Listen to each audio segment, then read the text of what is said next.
Hello viewers, welcome to my channel Kakuli on ইউটিউবে। তোমাদের সকলকে জানাই আরও একবার অনেক স্বাগত, অনেক ভালোবাসা। বন্ধুরা, আজকে তোমাদের সাথে এমন একটা রেমেডি শেয়ার করতে চলে এলাম যে রেমেডিটা আমাদের ত্বকের অ্যাকনি পিম্পলসের সমস্যা, ভিতর থেকে কোনো র্যাশ, ব্রণ, ফুসকুড়ি, এমনকি ত্বকের পিগমেন্টেশন, মেছে তার দাগটাও কিন্তু ইজিলি রিমুভ করে দেবে। ইভেন এই শীতে কিন্তু ত্বককে অনেক বেশি টান টান উজ্জ্বল রাখবে এবং ত্বকের কিন্তু একটা দুর্দান্ত একটা স্মেল বেরোবে সারাটা দিন।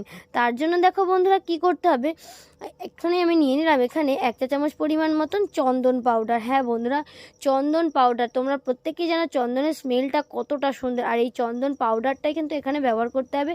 চাইলে তোমরা চন্দন পেস্ট নিতেও পারো।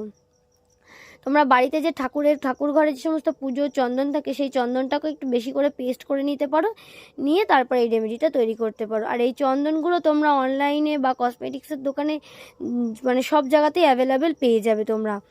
দেখো, এবারে এর মধ্যে দিয়ে দিচ্ছি একটুখানি মধুর পরিমাণটা না একটু বেশি দিতে হবে বন্ধুরা, যদি তোমরা গুঁড়োটা ইউজ করো, কেননা এই মধুটাকে দিয়েই কিন্তু এটাকে গোলাতে হবে।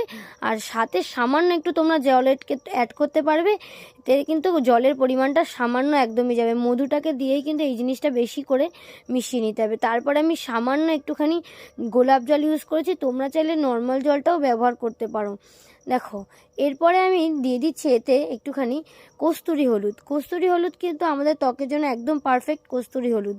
এই কস্তুরি হলুদ যদি নাও তোমরা, দেখবে তোমাদের ত্বকটা কিন্তু হলুদ হবে না, কিন্তু হলুদের যে গুণাগুণ সেটা কিন্তু ত্বকে তোমাদের পৌঁছবে। এবার দেখো, এটা কিন্তু ভালো করে মিশিয়ে নিলে আজকের আমাদের এই প্যাকটা রেডি। এবার এটাকে কখন ব্যবহার করবে, প্রত্যেক দিন ঘুম থেকে উঠে তোমরা সকালবেলা এটাকে দিয়ে জাস্ট একটা ফেস ওয়াশ দিয়ে মুখটাকে ধুয়ে নিয়ে তারপরে এই প্যাকটা জাস্ট 10 মিনিট লাগিয়ে রাখবে, রেখে তারপরে মুখটাকে ধুয়ে ফেলবে। যে কোনো ফেস প্যাক, যে কোনো কিছু ব্যবহার করার আগে অবশ্যই মুখটাকে আগে ভালো করে ক্লিন করে নেওয়া দরকার। তো বন্ধুরা, এভাবেই করো, দেখবে খুব ভালো ফলাফল পেয়ে যাবে। ধন্যবাদ বন্ধুরা।